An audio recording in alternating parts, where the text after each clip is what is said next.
Hi guys, just a real quick update. Sorry I haven't been on lately this week. I'm home because of a sinus infection and I had to get COVID tested. Okay, so funny story about why I have to get COVID tested. Not only did I get like a sinus infection, but I have a little cough. So of course, I just want to get tested because I was around a lot of people too.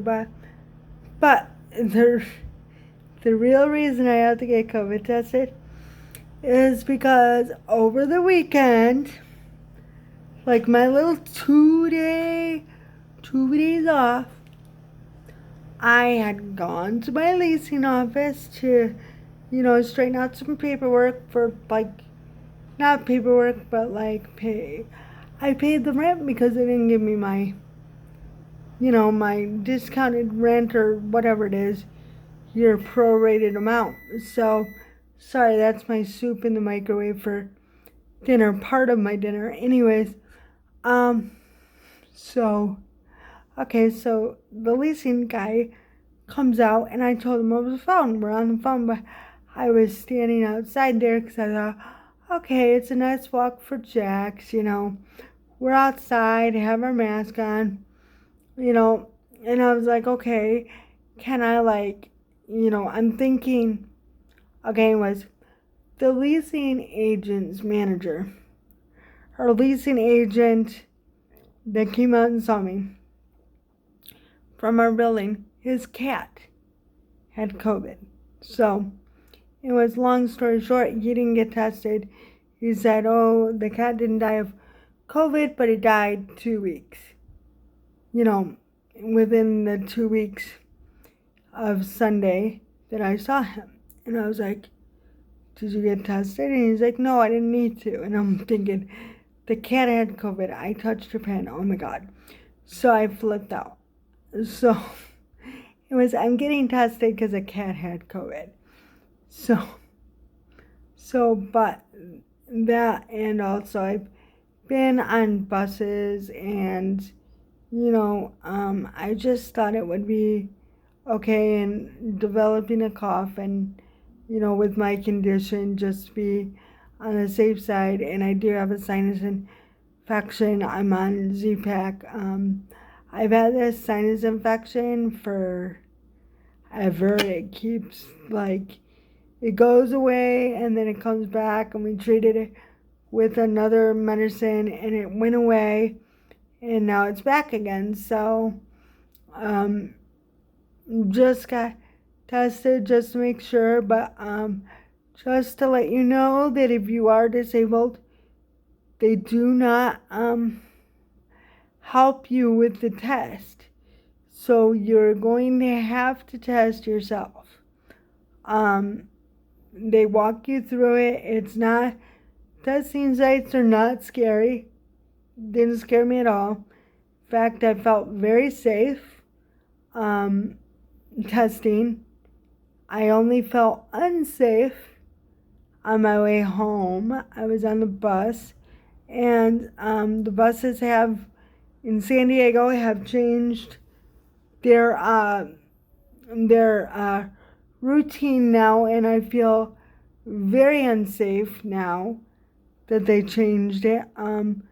So they used to have a sign on the door or on the windows that said accessible, disabled, and elderly entrance in the front, and then in the back or side, other people could enter because they wanted to separate everybody, and they had a line for the driver to separate the driver from the people too, which they still have the driver separated from the people, but they no longer have the signs on the door that say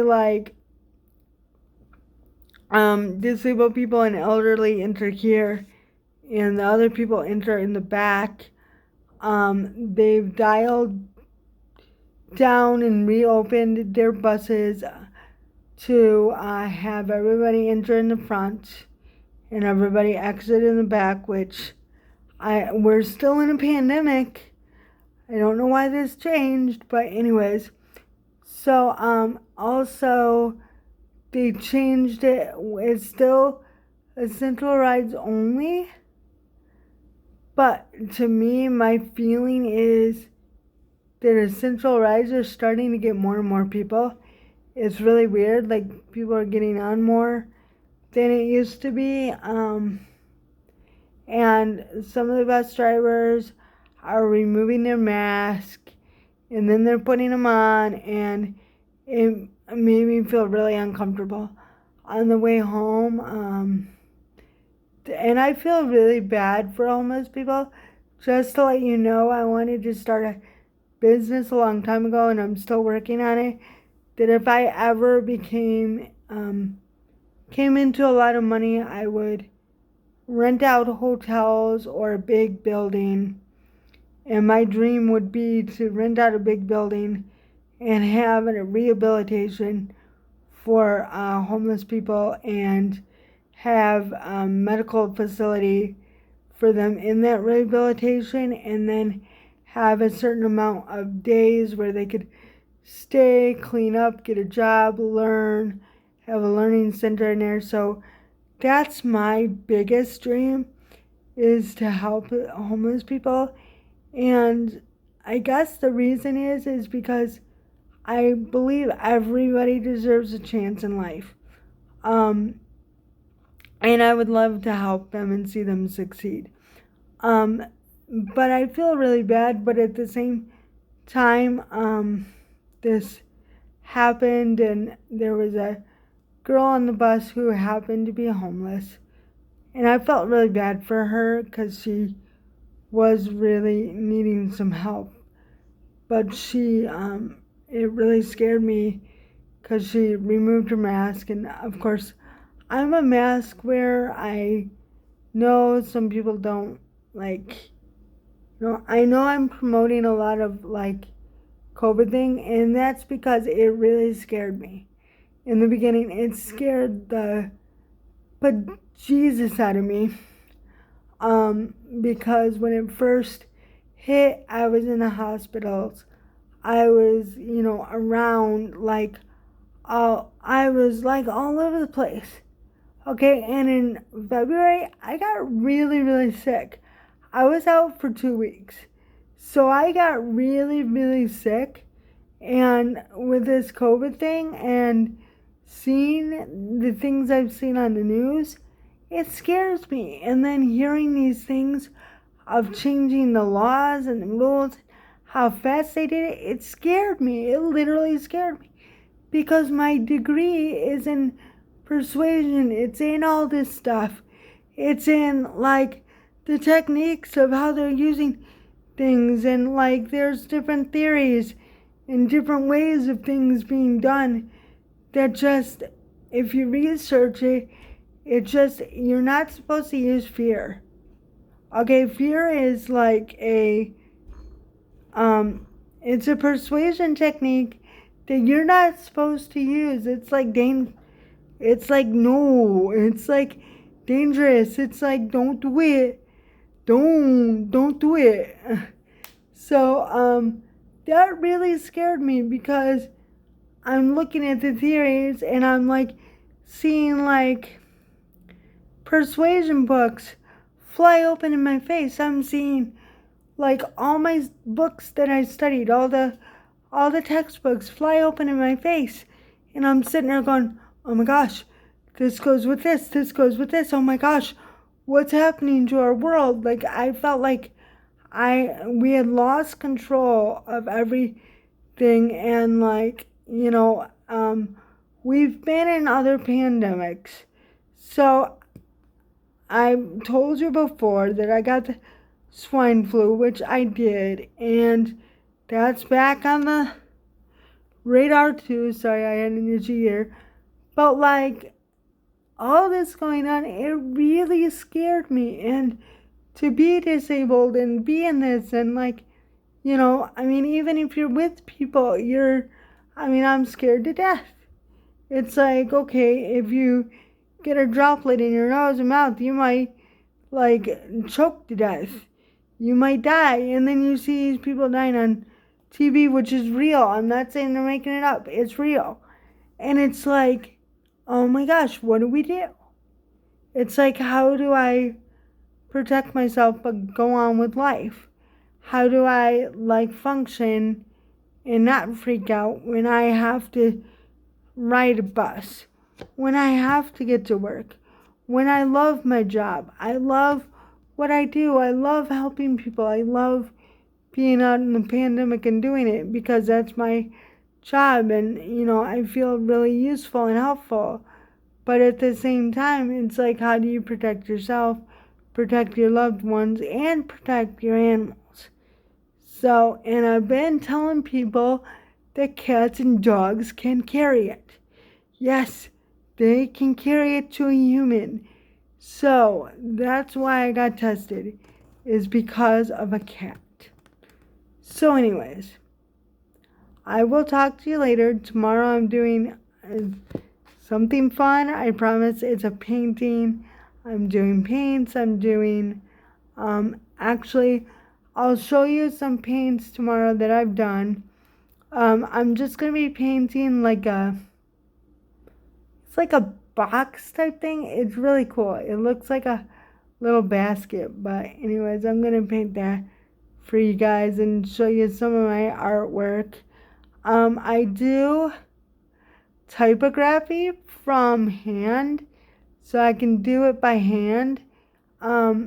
Actually, one of my pieces did sell, so I'm very happy about that. It was the only one that sold, but I don't care. It's like just the fact that like it was my very first piece. Like I experimented, and the fact that it went and the funny thing is my mom, dad, and Ryan. Okay, they were all three telling me, you know, Ryan was like, it's great that you're doing this, but like, I think you're spending way too much money on this. I think you're just putting it out there and it's not going to do anything. And so I was like, okay, whatever. So the minute I put up my store, my Etsy store, it like flies off. So, and then he got excited. My mom was like telling me how it wasn't, she's like, your artwork's good, but it ain't that good. And just be careful because I don't think it's going to do anything. And of course, only one piece sold, but still, it's one piece that sold. So I'm just so excited about it.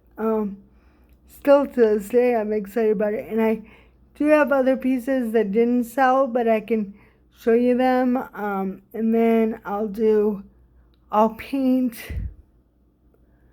the basket, and then I'll show you a birdhouse that I painted, because I do birdhouses and I do other things. And my biggest project that I ever want to do is I want to paint a dollhouse. I don't know why I'm obsessed with this idea, and I have no idea where I would put it in my home, even my new home. I have no idea. But I want to paint and put together a dollhouse. I don't know why. It's like an obsession of mine. It's like I started looking at the dollhouses and the furniture you could buy, and you could paint it and do all that, and I'm like, oh, this would be great. This would be fun. This would be awesome. I have no idea what I would do with it, but it would be a fun project. But it would be long and tedious, and it would take some focus power and keep going on it. So, I'm really good at it once I get a project going. It's just, I have to find out what I want to do. So, anyways, that's coming up tomorrow while I'm in quarantine. So that'll be done, and then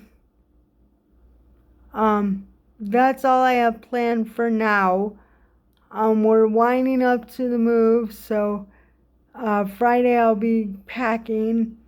I'm really excited about my move. I'm getting excited, and everything like that. So, let's see what happens, okay?